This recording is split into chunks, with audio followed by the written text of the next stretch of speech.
We can go ahead and get started then. So thank you all, first of all, for being here during this breakout session. We're going to have 3 oral presentations on COVID-19 data in Chicago. And we're going to start with Margarita Reina, who is an epidemiologist at the Chicago Department of Public Health. So I will open this and turn it over to you. Perfect. I have 20 minutes, correct? Yes. Okay, I might take a little bit less, but okay. Good afternoon. It's sort of strange because I don't know how many people are here, but thank you for coming and listening to us at the end of Friday. Oh, I'll excuse my dog barking because So anyway, I am honored to be here talking about the use of this imputation methodology that DePaul University helped us out with. So it's predicting the missing race ethnicity for Chicagoans in COVID using surname and geography to better understand racial disparities. Okay, next slide. Sorry about the dog. So why do we use imputation, and why did we sort of use this methodology for this reason? So earlier in the pandemic, we were really concerned that almost 50% of all the COVID tests were missing race ethnicity. And they were missing it for a number of reasons. And when we started testing for COVID, a lot of the forms, the people, when they got their test, didn't actually have the question, right? And then we, the mayor, the commissioner, started addressing this through a city ordinance and through provider education, and hopefully, like, it did get a little bit better.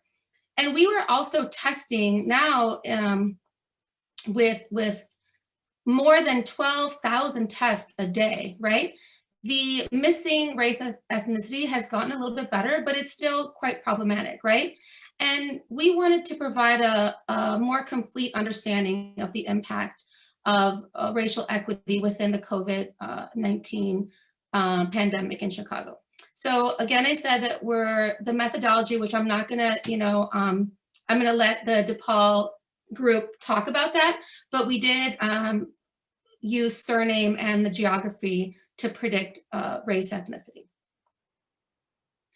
So in terms of racial inequity in Chicago, if you look at the proportion of population in Chicago by race ethnicity, these are proportions from the 2019 5-year estimate. I'm sorry, the 2019 1-year estimate from ACS. So 29% Latinx, 30% Black, and whites are a little bit more than 30, almost 33%, and 6.4 Asians, right? But then if you look at the deaths by race ethnicity, those were, fortunately, we didn't have so much missing for deaths, right? We have very small proportion that are missing, but we knew who was dying more frequently, and right away we knew that there were certain race groups that were impacted more. So we see almost 1,300, this is as of November 2nd, almost 1,300 COVID deaths were among the Black non-Latinx. More than 1,014 were in the Latinx population, and over 600 were of white non-Latinx, and 128 were Asian non-Latinx. The next slide. But if you look at, this is the first time actually we've done this, well, in our team, we've looked at the age-adjusted mortality rates for COVID, and we're gonna see, unfortunately, these numbers get worse, because when you look at age-adjusted mortality, you usually use a segment of a year, right? So we still have a ways to go. But unfortunately, United States has seen, just in terms of crude mortality, so basically the number of deaths over the population per 100,000 is actually the worst in the whole world, right? But then you look at Chicago and it's worse than that, right? just a straight crude mortality. These are age-adjusted mortalities, which take into consideration, we weight the populations based on age group population. So for example, if you have certain populations that have younger, say in the Latinx population, they're quite a bit younger, and versus race groups that have more older populations. You want to weight them to sort of look at mortality rates that you can compare, right? So unfortunately, even though in the previous slide I showed that the Black non-Latinx actually had more cases, the reason why there is the highest age-adjusted mortality rate for the Latinx is because that is like a younger population, and the individuals that are dying from COVID are actually a little bit younger, right? So both these factors. And also just want to stress that in order to do age-adjusted mortality rates, we need to use a 2010 decennial census, which is really outdated, right? Because the estimates from ACS do not give the populations by the 10 specific age group populations that we need to calculate this. So unfortunately, we have to use the 2010 population, which has changed quite a bit in 10 years. So the next slide. So we knew a little bit about the deaths. We knew that it was affecting populations differently. And we also had quite a bit of unknowns, right? So this is a table of the cumulative COVID tests, and these are deduplicated. So when we're looking at, so these are individuals. So if folks were tested like 10 or maybe 20 times in the last 7 or 8 months, then the person would only show up once here, right? So when we're looking at the second column in gray, we see at the bottom there's 40% that we did not know the race ethnicity.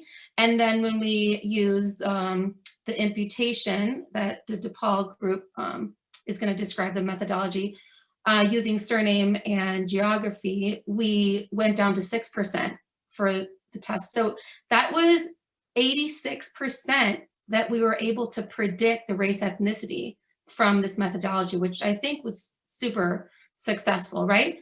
So, however, when you look at the differences in the percent, the proportions, they don't change that much, right? So on the last column, you see the percent change from the original percent, and these are all from percent of known race ethnicity, right? So the percentage for, and you'll see this also for cases, but they don't change the proportions don't change.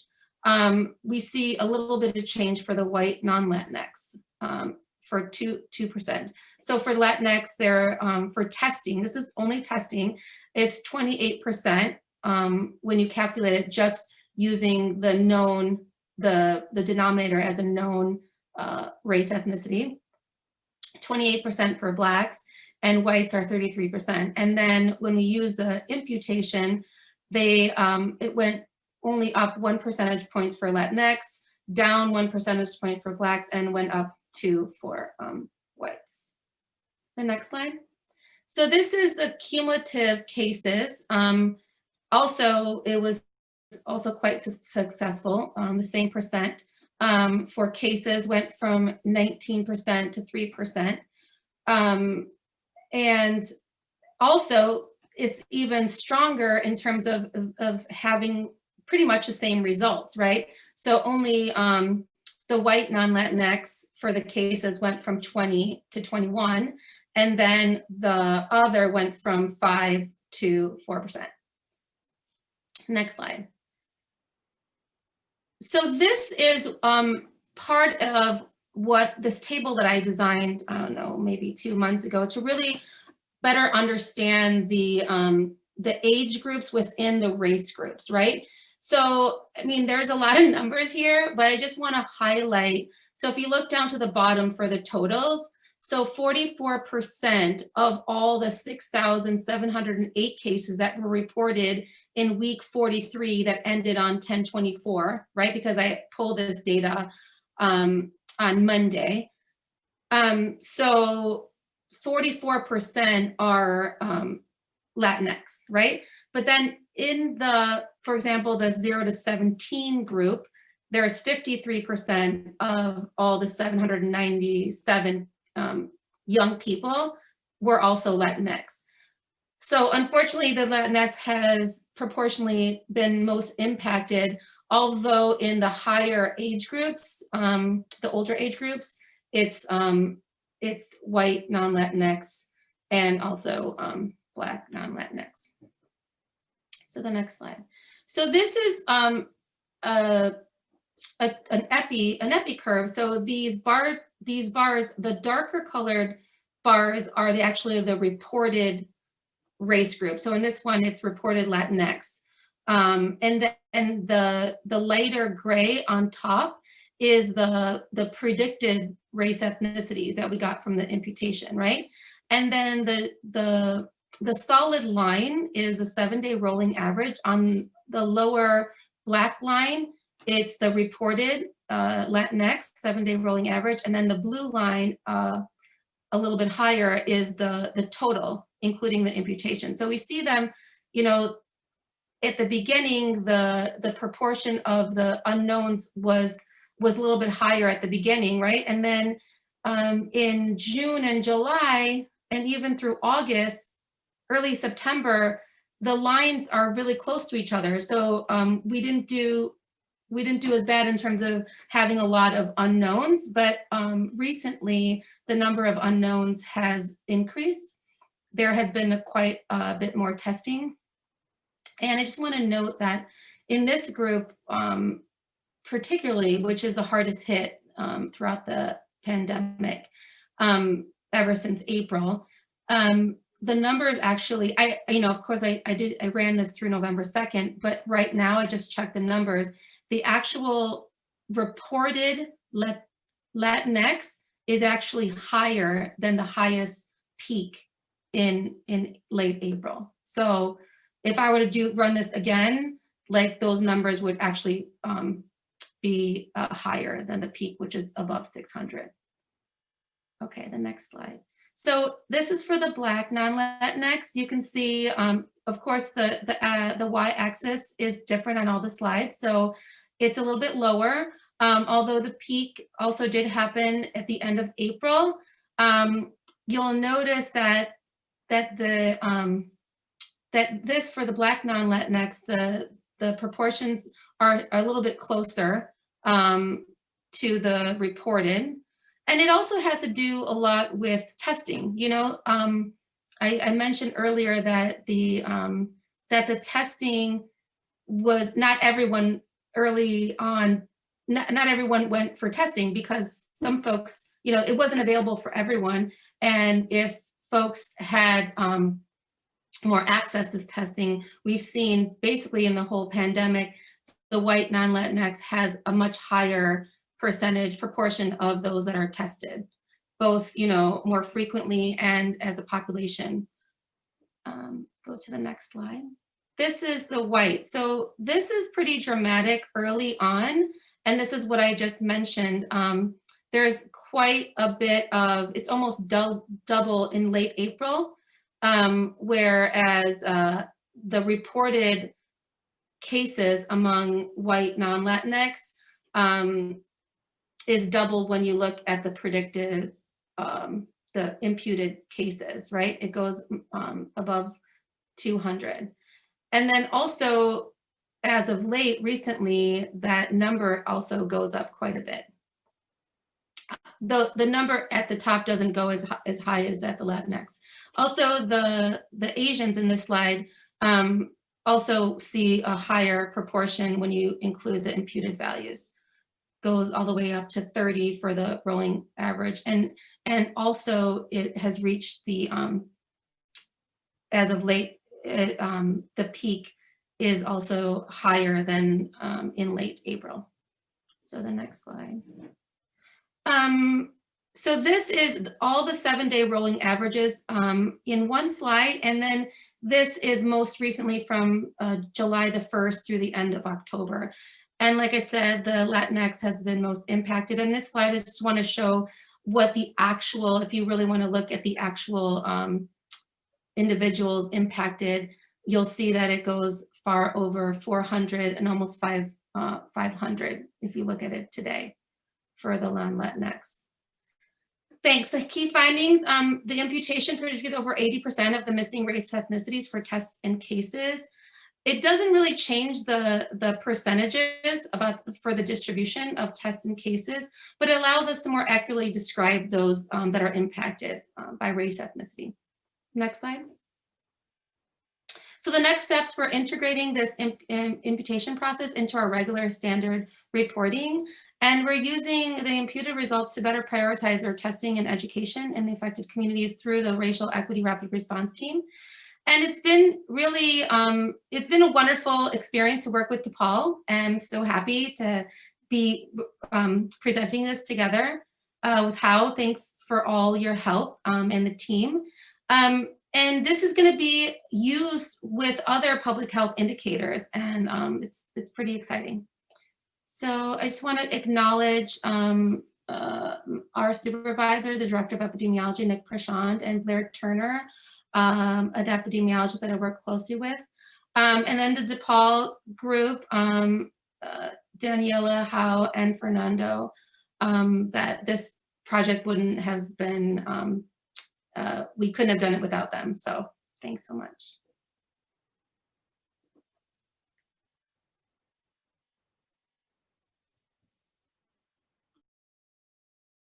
All right, thank you for that presentation. Does anyone have any questions before we move on to the next presenter?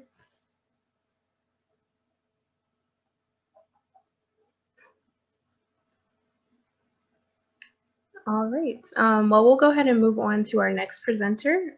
It's Hao Wu, who is a graduate student at DePaul University. So you can go ahead and begin, Hao. Okay.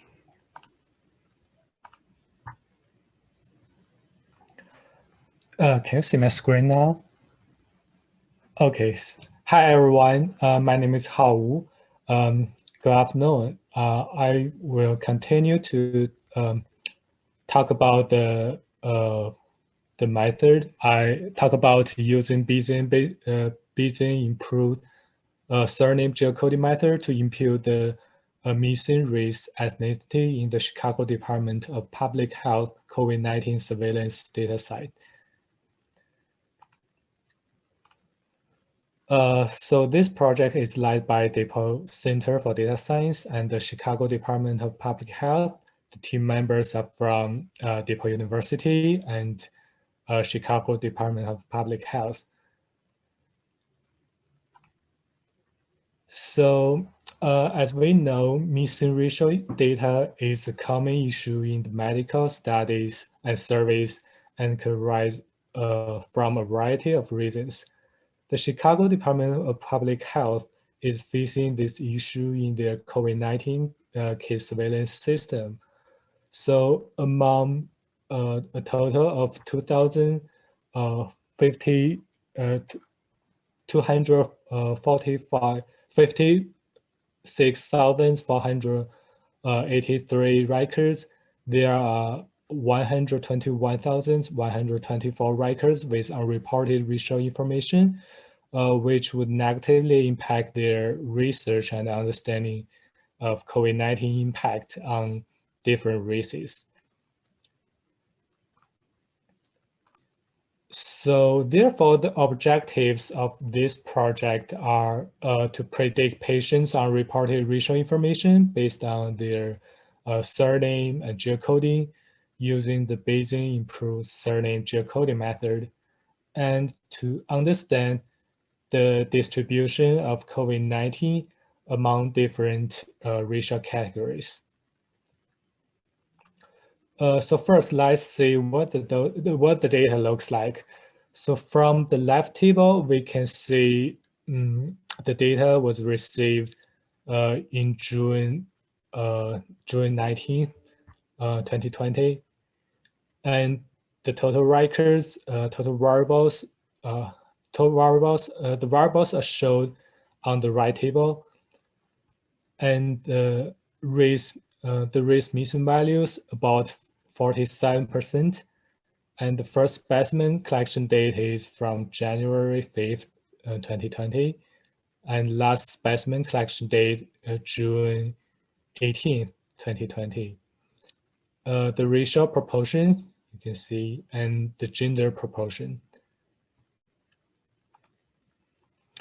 So we explored the data and found there was a big increase of missing races, which is the brown bar, from March 16 to June 15. This is due to the increased number of testing in Chicago. We can also say most people are from Chicago City, and some of them live in other areas in Illinois.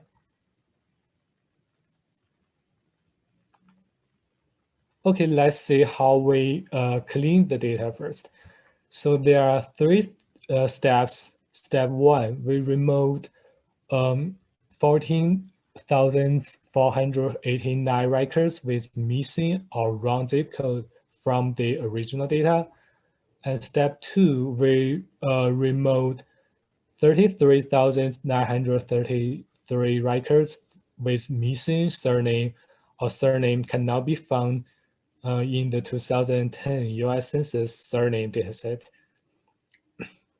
Step three, we split the remaining records into two subsets. So first, the records without missing race, and second, records with missing race. Our methodology is showed on the diagram. So as I mentioned before, after data cleaning, we have two subsets. We input the two subsets as well as the US Census geocoding dataset, and as well as US Census geocoding a surname dataset into our BISG algorithm. For data with no missing race, we use their self-reported racial information as the ground truth to evaluate the model's performance by classification accuracy. Then we assume our model would have similar performance on the data with missing race. This is the part we need to impute by the BISG model. So the BISG algorithm is shown below. It is the popular method for racial imputation. So basically, we want to calculate Q, which is the probability of being race I given surname J and geocoding of residence K. So we have P, the probability of a selected race given surname from the US Census surname dataset, and also have R, the probability of a selected geocoding of residence given race from the US Census geocoding dataset. I will explain how to obtain P and R later. So we multiply them to obtain U, and then divide by the sum of probabilities of total 5 racial categories to obtain the probabilities of being each race. So now we have 5 probabilities. So we use the racial categories with maximal probability as our imputation result. Remember, I just mentioned in the BISG algorithm, we need to obtain the P from the surname dataset. The surname dataset we used is a frequently occurring surnames dataset from US Census Bureau. So last revised date is December 27, 2016. There are 162,253 surnames that show up at least 100 times in the US Census data. It covers 90% of US population. So first, we query racial percentage of each surname from the US Census 2010 surname dataset. Then we normalize the percentage to between 0 and 1 to obtain the probability P of a selected race I given surname J, which is the right table.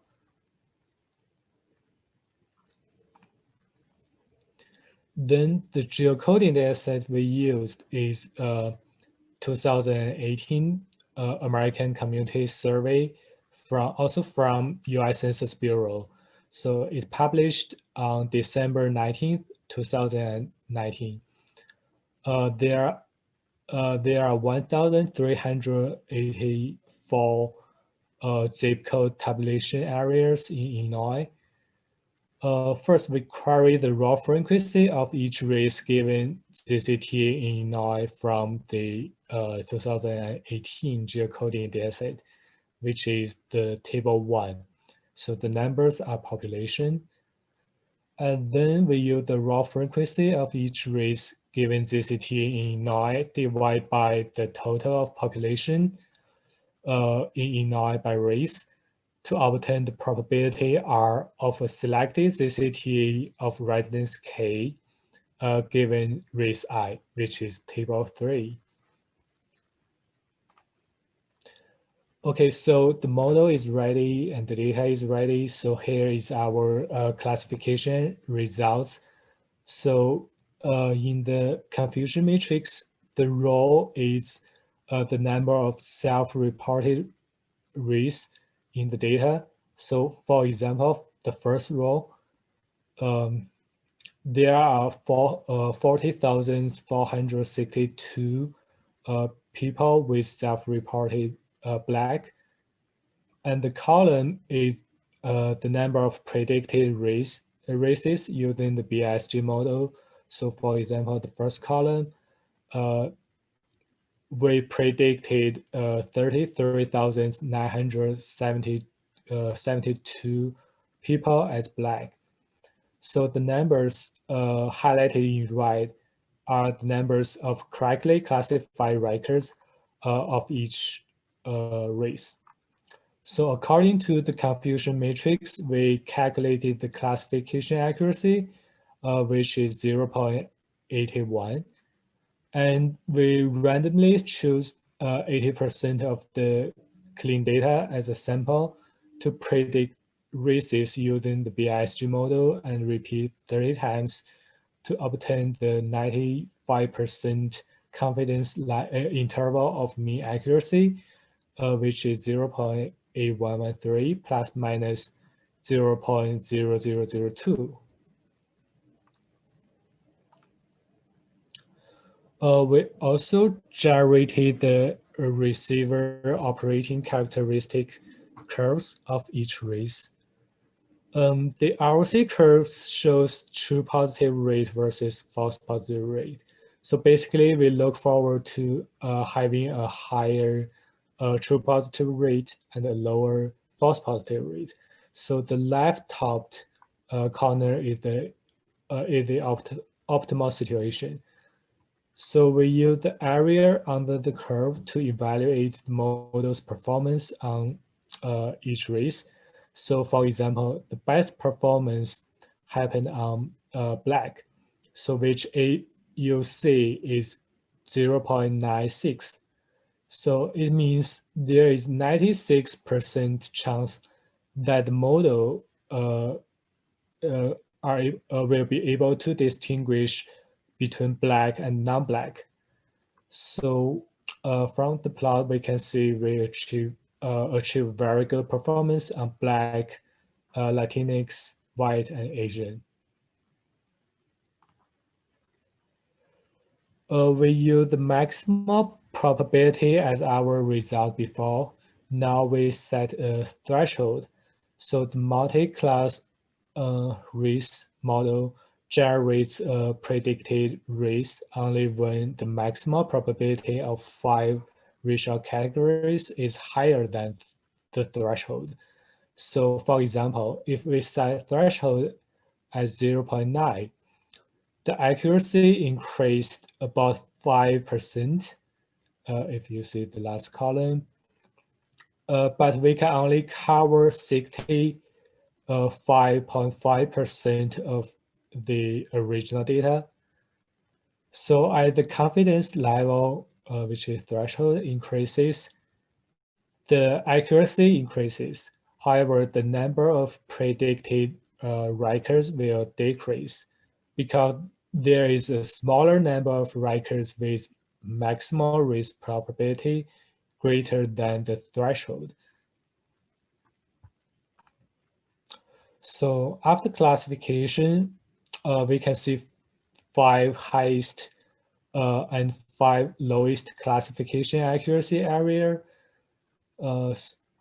So for each area, you can see the number of correctly classified records and the number of misclassified records and the classification accuracy in that area and the racial distribution in that area. So we found the high classification accuracy area usually have a prominent race compared with the low accuracy areas, which have more evenly distributed population among all races. To be more clear, we generated the map of classification accuracy by ZCT in Chicago. You can see there are 4 areas have an accuracy lower than 0.5. So from the plots, we can see that the gender and age distribution of correctly classified records and the misclassified records are similar. So there's no identified pattern between the misclassified records and people's gender or age. The plots shows the self-reported racial distribution and our prediction result racial distribution. So you can see the overall distribution is similar between the actual records and our predicted records. So after filling missing race by the BISG model, we have only 11.35% of missing race that could not have been identified. So we can conclude that the overall accuracy using the BISG model in the CDPH COVID-19 data is about 81%. The model is able to fill the race for 92,070 records, with represent 76% of records originally missing racial information. The remaining 24% of data records with missing race can now be filled by the BISG model because first, missing or wrong zip code, and second, missing surname or surname cannot be found in the US Census surname dataset. So the dataset is from June. So after that, we keep doing the imputation because the testing data comes every day. So we also developed an application of the BISG model to make it easier to use. Okay, that's all about the project. Thank you. Thank you, Hal. Does anyone have any questions?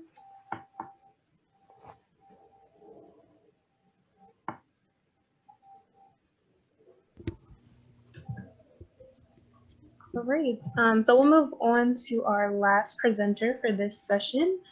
It's Scott Smith, who is the Assistant Director at the Chaddick Institute at DePaul. So I'll go ahead and turn it over to you whenever you're ready. Great, thank you, Priya. And thanks everybody who has presented so far. And can you see my, oh, I need to share, don't I? Let's see here. Share my screen. Oops, 1 second here. Too many things open.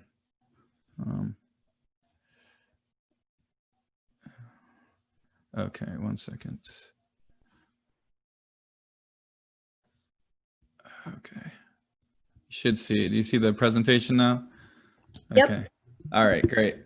Well, thank you, everybody. Yeah, I was excited to see Margarita and presenting this research, her research on in the collaboration with DePaul on Chicago Tonight. So we have like celebrities in our midst now.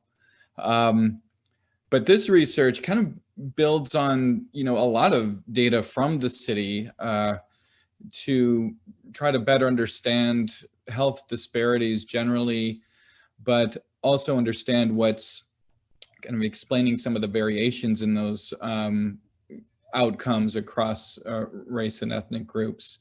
So let me go ahead and set the stage a little bit.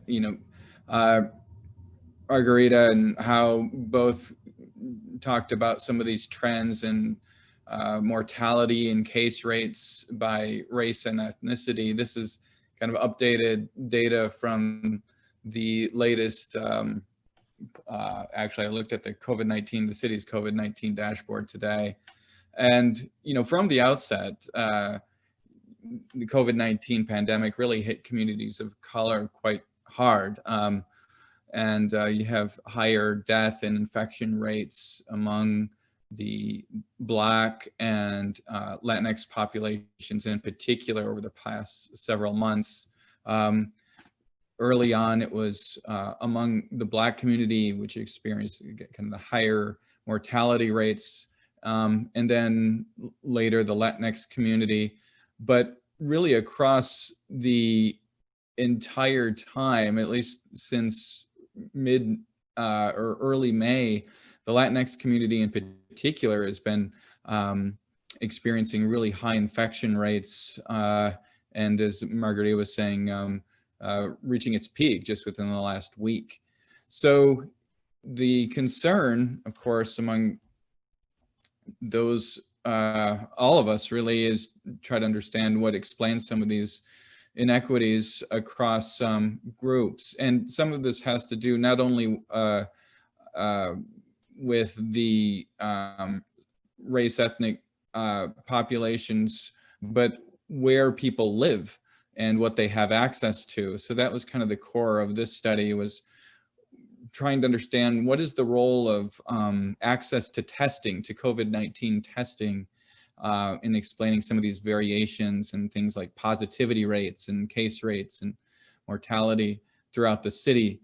And given that having convenient, rapid results from testing means that you're able to identify an infection early on and therefore potentially reduce the rates of transmission within your communities.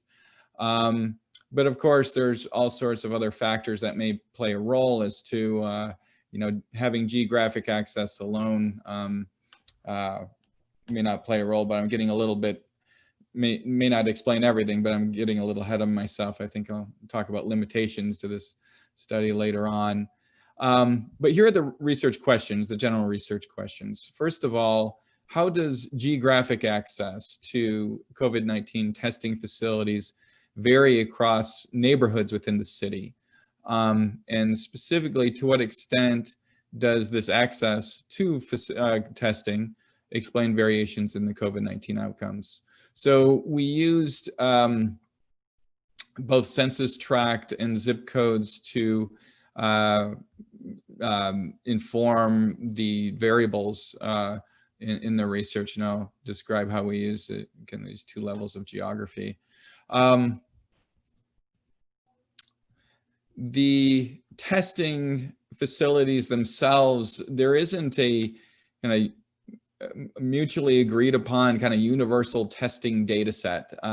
There are organizations, Illinois Department of Public Health, Chicago Department of Public Health, and then there's the electronic lab report system, all of which have data concerning COVID-19 testing around the city.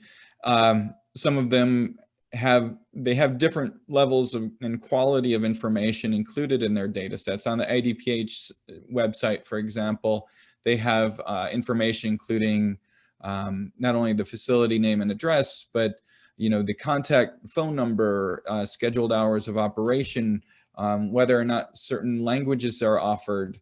And you assume that having this information and also knowing the eligibility of these facilities would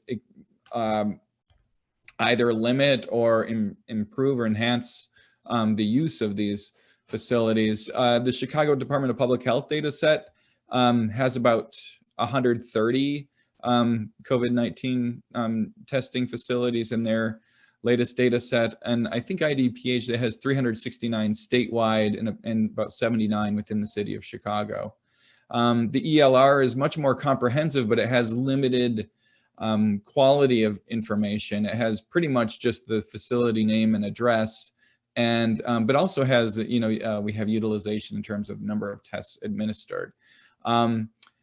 The vintage of the data sets, actually I looked at the IDPH and CDPHs today.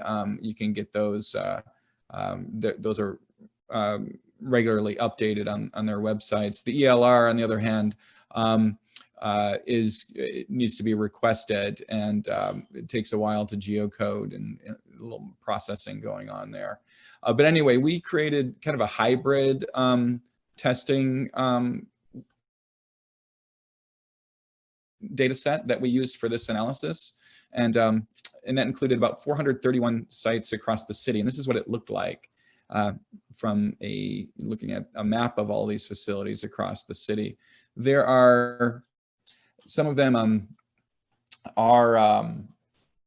that actually includes sites both within the city and within 5 kilometers of the city of Chicago boundary.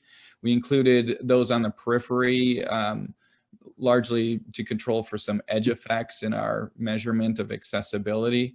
So how did you measure access across the city in terms of these, from an origin neighborhood to a destination testing facility? One way is to just look at straight line distance, or maybe travel time by mode of transportation.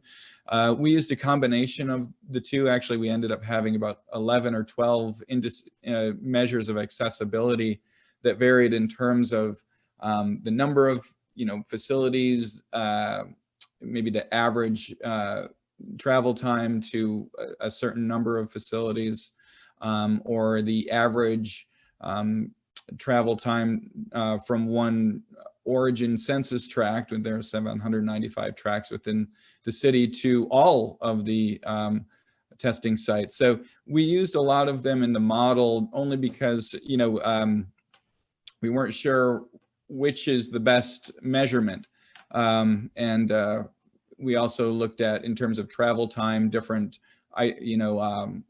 time constraints, like within 15, 30, and 45 minutes. In fact, in the map shown here, we have in the yellow, it shows kind of the isochrone, or the travel time within 20 minutes to the number of COVID testing facilities within that travel time. And that's by personal vehicle. So if you have a car, the green shows average testing within by public transportation. And then the blue isochrone, very constrained geographically, is showing if you were able to only walk to the nearest testing facility. So given that 25% or so of the households in the city don't have access to a car, looking at it from different modes of transportation is actually important. So we ended up using kind of this hybrid approach. Using that approach, we were also able to kind of map out one conception of kind of access to COVID-19 testing sites. You could refer to them maybe as testing deserts here in red. These are essentially the upper quintile in terms of travel time. So upper meaning less desirable, because you'd have to travel for a further longer amount of time to reach the facilities. But this is all those in red are those that have limited access to COVID-19 testing throughout the city. And that's so those access to testing was one of our independent or predictor variables in the regression models that I'll be talking about.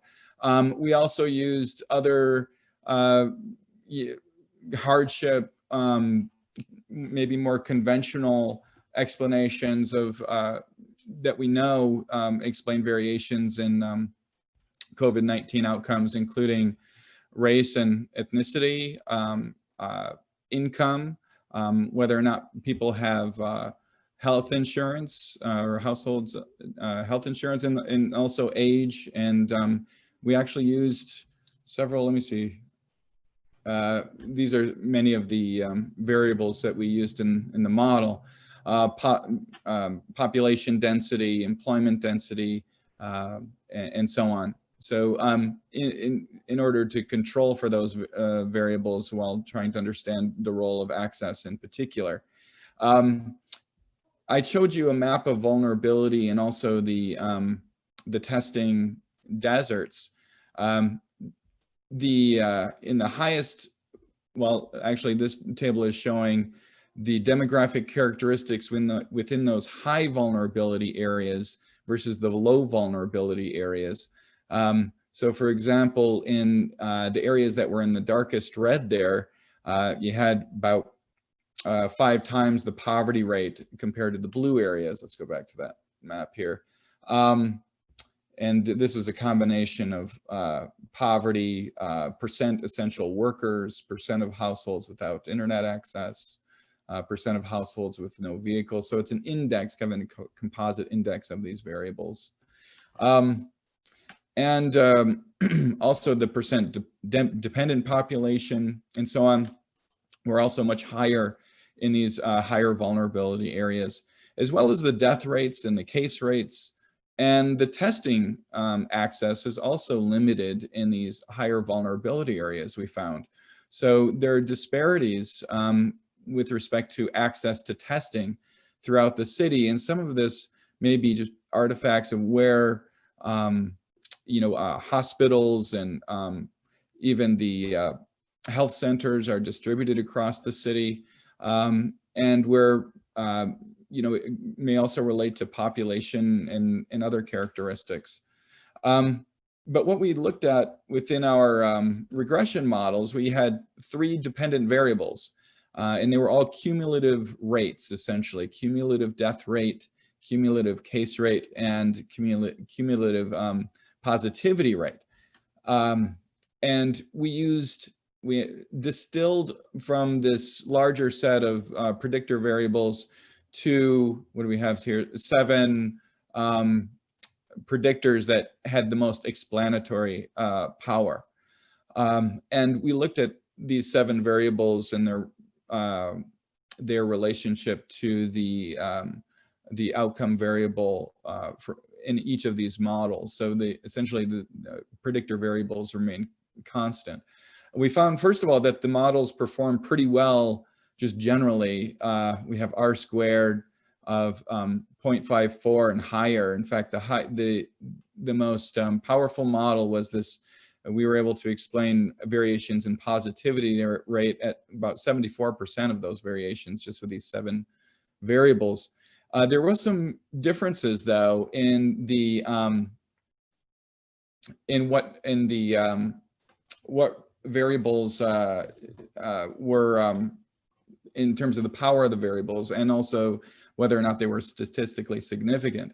So for cumulative death rate, for example, the best predictor in terms of, you can look at the standardized coefficient, was percent of those in the census tract that commute to work by public transit. Suggests maybe that by taking transit, you're increasing your exposure, maybe your transmission rates. But also we had minimum average travel time and testing sites within 30 minutes and 15 minutes also being statistically significant. Was that a question? And then we see this percent people of color positively correlated. This would be a combination of both Latino and percent African American, also positively correlated across all models. Limited English speaking was a very powerful predictor as well for the cumulative explaining variations in the cumulative case rate and test rate. But I think the interesting thing about this is that testing was a significant variable, and with the direction of the variable as we would expect, kind of theoretically. I don't know, how are you doing on time here? Am I okay? Yeah, you've got plenty of time. Plenty of time, okay. So let me talk a little bit about next steps here, and how we're thinking about testing in the future, kind of building on this model, our understanding of testing and the importance of community-based and testing within the city. That really there's a need for, and I know the city is actually doing a really good job of responding to, areas of highest need. So we have, the supply of testing facilities, and then we have need in terms of, say, where are the areas with greatest trends in cases and an outbreak and those sorts of things. And the city does a great job, especially with its mobile program, to respond dynamically to where the need is. But we're still limited in the number of facilities and coverage across the city. So there's this lack of, we need to improve coherence, I guess, and matching the supply to the demand.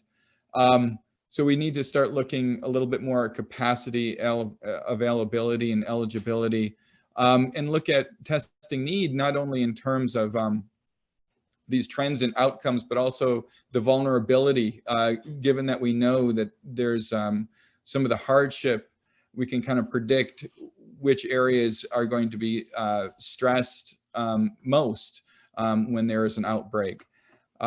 So improving on that in a variety of ways. And it's interesting, I was part of, we just recently received some funding as part of a research collaborative between DePaul, Rush University, and the University of Illinois Chicago to work within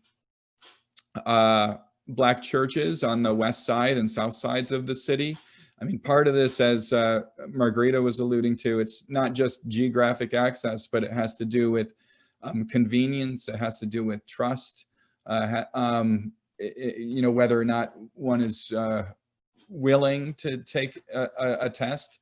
But also there's, as part of these, we just recently received some funding from the Walder Foundation and NIH for those projects. But as part of this, I became exposed to other efforts that are going on around the city that you may be familiar with or may not be familiar with, but looking at testing from a whole different other perspective in terms of technologies, looking at, say, sewage waste, monitoring the microbial and the viral load on a block by block basis, using sensors, and you can really, almost in advance, without having to stick anything up your nose, identify areas that are potential hotspots just by looking at the microbial loads within sewage water.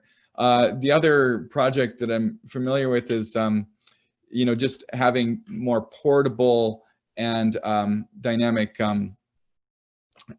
devices that can actually give you your testing results almost immediately. So like having a portable device that can not only give you your infection probability, but also your antibodies, whether or not you have, essentially doing your serology tests. So there are all sorts of, innovative solutions moving forward, but we need to, I think this research shown that we need to increase the reach of testing and also the uptake and just general access to, in order to really address not only this pandemic, but likely pandemics to come.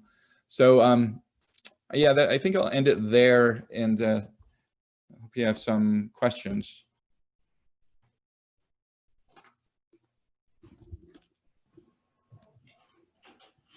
Yeah, thank you for that. You all can feel free to unmute yourselves and ask questions to any of the presenters if you have any. Yeah, Scott, I just wanted, this was a great presentation. Hal, you did a great job too. Scott, I was wondering, and maybe I didn't see that in the slide, but this, when you show the 3D models, the public transit, you got that from the ACS, right? I would assume. Public transit, yeah, that one was, oh yeah, just the, you're right, yeah, the commute share, yeah, so the percentage of the population that travel to work, yeah, so. Yeah, but then it's like, I think in COVID, you're using that, but that's one of our indicators that I put up on our website, is that a lot of the communities, like on the northwest side, close to the lake, they, commute, right? You don't really need a car because there's a lot of different, buses and trains, right? But for now, that area is able to work from home, right? Yes. So it's more exposure to those, vulnerable populations that need to use public transit because they're, like you mentioned, don't have access to an automobile, right? So and also the internet. I think you did look at the internet access as part of it. Yes, we looked at internet. Yeah, that's right, and computer access. Yeah, generally. Right, which is from ACS as well. But I think it's a really you brought in just so many different sort of barriers or limitations to different populations. But the other thing that you can't. We don't have all the data available to us. And I think it's really important to ask communities. This is where the qualitative approach, is so important, is to really understand, like, sometimes the capacity isn't the problem, it's what you alluded to, Scott. It's like, what are the reasons why the testing is not as, people aren't going for testing, even if the facilities are there, right? Mm-hmm. Many reasons. And now also the health department, because it has a lot of mobile sites, especially on the southwest side and the south side, those are outside, right? So sometimes they have to close because of the weather. And so sort of figure out where those sites should be and moving them as needed. But you brought up a lot of really important considerations. So I really appreciate that. Yeah, I mean, ideally you'd want, when, engaging in kind of research, some sort of policy implications, but I agree that, it's always the interpretation and the limitations of the data itself are barriers to kind of, make actionable, information. So I think what was, and also there were just empirically some difficult issues, like the geographic scale, working at the zip code level, and looking at it cumulatively as opposed to maybe some of the waves, because we have, differences in, like, when people, as the economy opened up a bit, essential workers didn't mean as much, or it could be, exposure rates could, more spread evenly. despite, across occupations. So yeah, there are a lot of potential limitations there. But I think in terms of looking at access, it's, geographic, just pure physical access is only one component. And I think you really had to balance it with the experiences of individuals. And that's what we're hoping to do with this other research. And Right. so thanks for that, Margarita. Yeah, and even that, I mean, I would love to, when I do give a presentation, and even though it's virtually, I would like to just find out if the folks that are listening might have some of that information. Are you from the Southwest side? Are you a provider? Are you a community member? Because that lets us know as researchers what's really important, because the answer is sometimes not in the data that we have. Yeah. So, and then I think also, just continue to say that, DePaul has done a really great job of involving, community engagement and all that sort of stuff. But I think it's also really important to sort of be in touch and have those relationships built with people that are in those communities that we want to make sure are equitable. So I guess I'm asking if there's anybody who wants to say, sort of what's going on in the real world, Yeah, one thing I can say with the NIH project, we're working with 13 different churches, and the first part of that is to working with pastors and their congregations to really identify barriers, at the household and individual level to testing.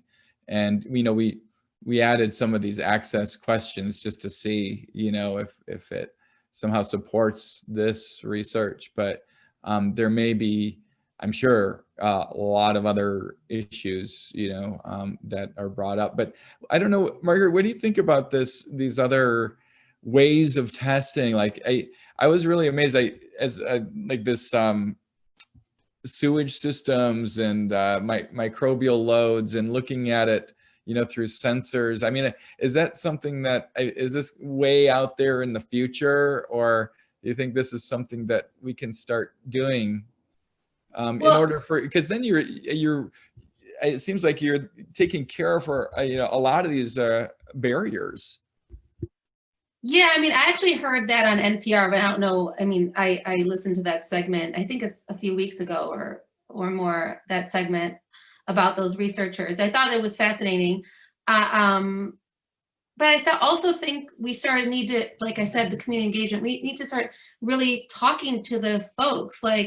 There's still a lot of barriers. I'm sorry, my dog's barking upstairs, but there's a lot of barriers of why people aren't getting tested. Economic barriers, resource limitations, people don't have a car. I mean, when I got tested twice, and it's super easy if you have an internet and you can do your reservation online, and you know how to do all that, to manage all that. Not everyone has that, right? You said not everyone's have an internet, and a lot of those times, so if you do have to go to a site, you might have to wait all day, stand in a line, with your kids, who's going to take I mean, it's just a lot of stuff to deal with, right?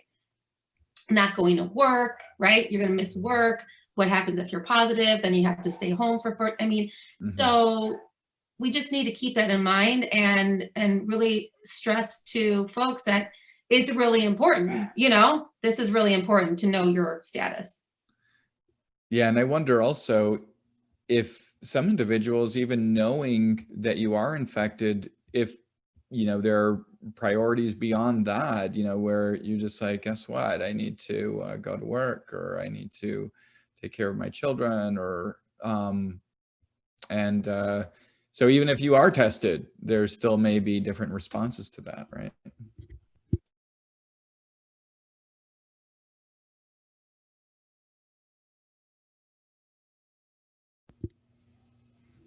We have kind of a small group there. I see Ewan. Ewan, how are you doing? You're muted.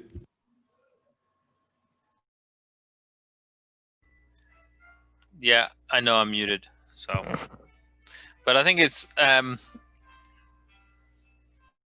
it'd be really good if DePaul gave us we got so much stuff, but we're all still kind of working a little bit independently, and we're all kind of like spinning outwards as well with connections to other institutions. I've got piano lessons going on in the background, so it's not quite the same as the dog upstairs. So I know. I mean, I've talked to Scott a lot about this, and we're trying. Scott, what you didn't mention, which is I wasn't at your previous presentation, and some people on the call might be, but we're also trying to. I mean, yeah, it doesn't quite go to your point, Margarita, about sort of getting feedback from people without internet access, but we are planning to put some maps up and try and solicit some crowdsourced data, some interactives, some comments on that. I got to close the door. Hang on a sec. I can.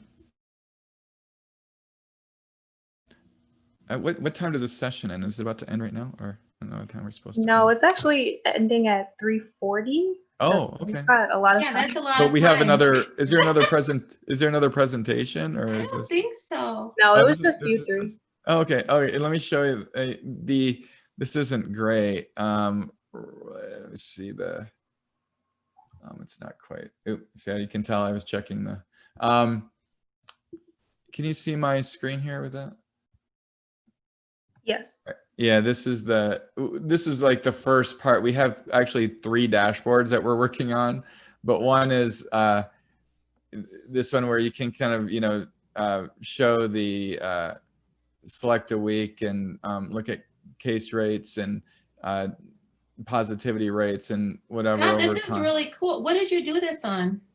This is actually with ArcGIS Online. Oh, we need But to we're- talk about this because yeah, that's what I'm starting to work on now. I'm Oh, gonna put are you? myself Yeah. on here. So one cool Yeah. thing is that as you choose the rate, you can, it lists them here, the neighborhoods, and you can see which ones are on the map as it flashes them. And also when you select a community on the map here, it updates the, the figures over here. So it's very dynamic. And actually this area, sorry, I don't have it up right yet, but it gives you a profile of any community that you select in more kind of late, like in paragraph form.